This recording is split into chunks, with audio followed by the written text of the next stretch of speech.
Luar biasa, bravo Pak Prabowo.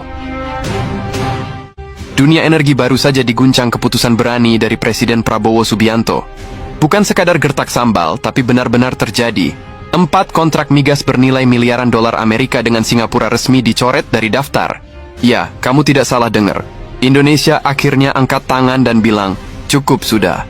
Ini bukan cuma perkara bisnis, tapi soal harga diri bangsa dan kedaulatan energi yang selama ini hanya jadi slogan.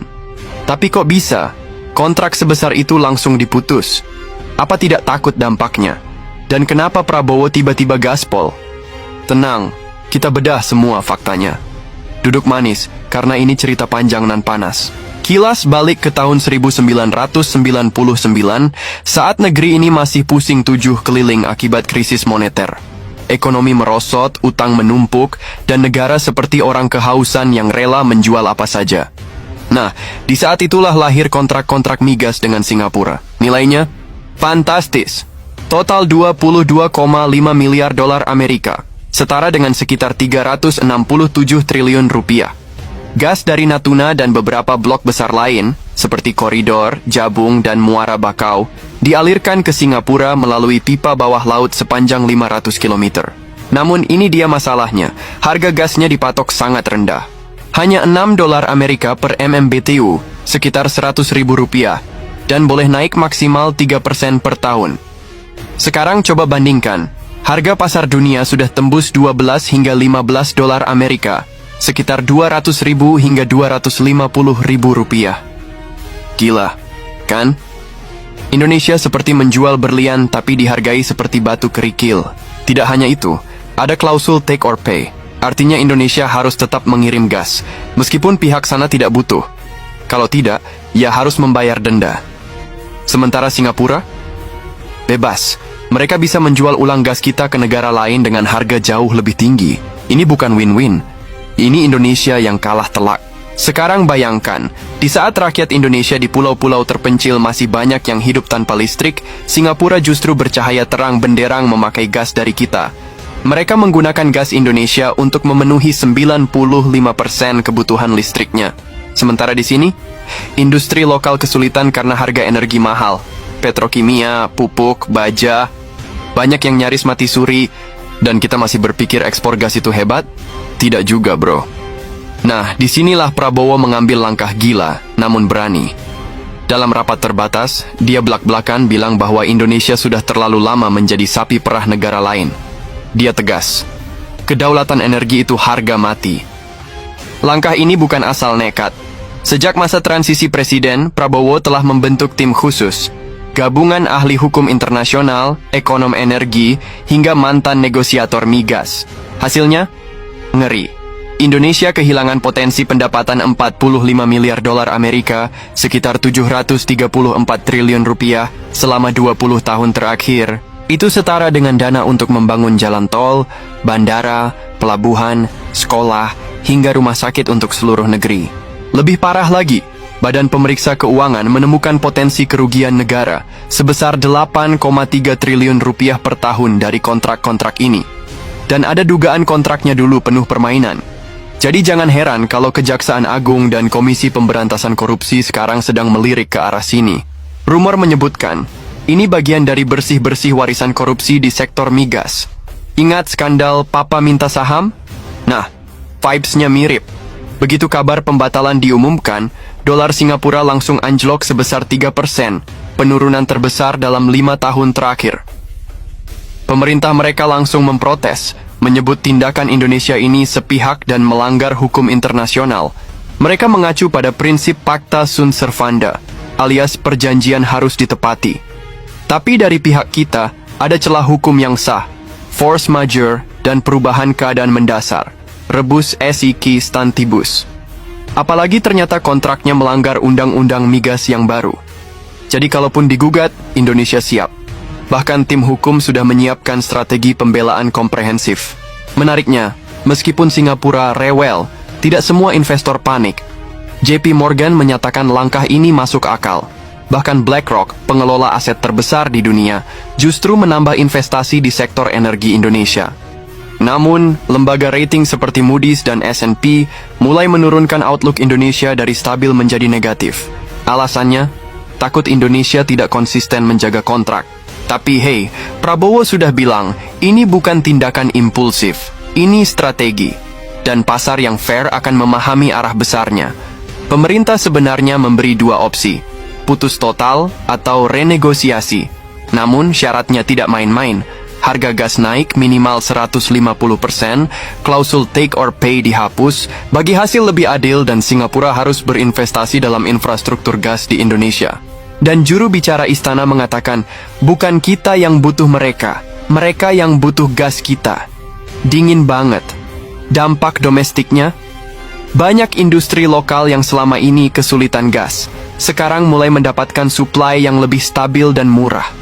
Industri petrokimia di Jawa Timur dan Sumatera Utara akhirnya bisa bernapas. Indeks harga saham gabungan melonjak 32% dalam satu minggu, dengan sektor energi dan infrastruktur sebagai pendorong utama. Rupiah pun menguat, menjadi pertanda bahwa pasar percaya pada ketegasan Indonesia. Keputusan Indonesia ini bukan cuma bikin geger Singapura, efeknya menyambar ke negara-negara tetangga. Thailand dan Vietnam misalnya mulai was-was. Mereka juga punya kontrak energi dengan Singapura. Kalau Indonesia bisa membatalkan sepihak, siapa bilang negara lain nggak bisa mengikuti? Ini presiden berbahaya, kata seorang diplomat senior ASEAN. Dan benar saja, ASEAN jadi ketar-ketir. Hubungan energi yang tadinya kalem mendadak tegang. Diplomasi berubah jadi perang dingin yang sunyi. Singapura nggak tinggal diam. Mereka mulai manuver, memperkuat kerja sama energi dengan Malaysia dan Australia, plus tancap gas ke arah energi terbarukan, supaya tidak tergantung lagi pada gas dari Indonesia. Tapi ya, transformasi energi bukan pekerjaan dalam semalam. Beberapa investor asing terutama dari Eropa dan Amerika mulai ragu. Laporan dari Fitch menyebutkan bahwa minat investasi di sektor hulu minyak dan gas bumi Indonesia mulai menurun, apalagi dari perusahaan-perusahaan konservatif. Tapi menariknya, muncul wajah baru. Vietnam, Filipina, bahkan Uni Emirat Arab mulai melirik celah kosong yang ditinggalkan Singapura. Mereka siap masuk, membawa modal dan siap membeli gas dengan harga yang lebih manusiawi. Bahkan, kabarnya, ada yang menawar 20% di atas harga pasar. Di dalam negeri, angin segar mulai terasa. Industri yang dulu megap-megap karena harga energi yang tinggi akhirnya bisa bernapas lega. Pemerintah mulai merancang skema pengalihan gas domestik dengan harga yang terkendali. Pabrik pupuk, baja, hingga pabrik plastik di daerah mulai bangkit kembali. Indeks harga saham gabungan pun masih dalam tren naik. Efek multipel dari keputusan ini mulai terasa nyata. Bukan hanya ekonomi nasional yang terdongkrak, tapi juga lapangan kerja dan produktivitas lokal. Eits, jangan senang dulu. Di balik peluang, tekanan makin nyata. Singapura mulai memperketat akses pembiayaan proyek Indonesia lewat bank-bank milik mereka. Teknologi pengeboran dan alat industri migas pun jadi lebih susah diakses. Diplomasi energi berubah jadi medan perang yang sepi. Kalau kita tidak siap, bisa tertusuk dari belakang. Apalagi Indonesia punya pekerjaan rumah besar, infrastruktur, sumber daya manusia, dan sistem tata kelola energi kita belum sempurna. Kalau strategi ini setengah-setengah, bisa jadi blunder di tengah jalan. Tapi yang membuat langkah Prabowo ini berbeda adalah niatnya mereset ulang seluruh pola pikir soal pengelolaan sumber daya alam. Sudah saatnya Indonesia tidak hanya menjadi tukang gali dan tukang kirim gas, tetapi memiliki kendali penuh dari hulu ke hilir. Banyak analis menyebut ini sebagai pembongkaran kontrak kolonial, di mana selama puluhan tahun kekayaan Indonesia disedot keluar dengan syarat yang timpang. Sekarang narasinya dibalik, kalau mau energi Indonesia, harus ikut aturan main kita. Menurut survei terbaru, 87% rakyat Indonesia setuju dengan keputusan ini. Dan menariknya, 76% tetap mendukung meskipun tahu ada risiko gugatan internasional. Luar biasa, bukan? Tapi ini bukti bahwa sentimen nasionalisme ekonomi kita sedang membara. Menteri Koordinator Bidang Perekonomian mengatakan, biarkan mereka menggugat. Kita punya bukti kuat bahwa kontrak-kontrak ini merugikan kepentingan nasional. Mantap, bukan? Tentu saja, langkah ini tidak 100% mulus. Indonesia diprediksi bakal digugat di Pusat Internasional untuk Penyelesaian Sengketa Investasi, ICSID. Gugatan bisa mencapai miliaran dolar Amerika, setara dengan puluhan triliun rupiah. Tapi Prabowo dan tim hukum sudah siap. Mereka akan menggunakan doktrin rebus SIC stantibus, yaitu dalih perubahan fundamental keadaan dalam hukum internasional. Ditambah dengan pelanggaran undang-undang minyak dan gas yang diamandemen, posisi Indonesia cukup kuat. Ini bisa jadi kasus landmark global dalam sektor arbitrase energi internasional. Kalau Indonesia menang, bisa menjadi inspirasi bagi negara-negara berkembang lainnya. Di balik layar, Indonesia sedang menyiapkan rencana besar bernama Gas Nusantara. Ini adalah jaringan distribusi gas nasional yang akan menghubungkan semua pulau besar, dari Natuna ke Sulawesi, dari Sumatera ke Papua. Tujuannya, mengurangi batu bara, mendorong gas alam, dan membuka jalan industrialisasi di daerah. Bayangkan, jika gas yang selama ini mengalir ke Singapura dialihkan ke Kalimantan atau Sulawesi, ekonomi di sana bisa melejit. Ini bisa menjadi pengubah permainan untuk pemerataan ekonomi nasional. Tentu saja, semua ini masih dalam tahap awal. Ada yang bilang ini keputusan brilian jangka panjang. Ada juga yang bilang terlalu nekat. Investor membutuhkan kepastian. Pasar membutuhkan konsistensi. Dan Indonesia harus bisa membuktikan bahwa kita tidak hanya berani, tapi juga mampu menjalankan rencana ini sampai tuntas. Prabowo sadar risikonya besar. Tapi dia juga tahu, kalau bukan sekarang, kapan lagi? Dunia sedang berubah. Model kolonialisme ekonomi makin terlihat belangnya. Negara-negara berkembang mulai sadar, dan Indonesia kini menjadi salah satu pionirnya. Langkah Prabowo ini bukan akhir cerita. Ini adalah awal dari pertarungan panjang antara diplomasi dan nasionalisme, antara kepentingan global dan kedaulatan lokal.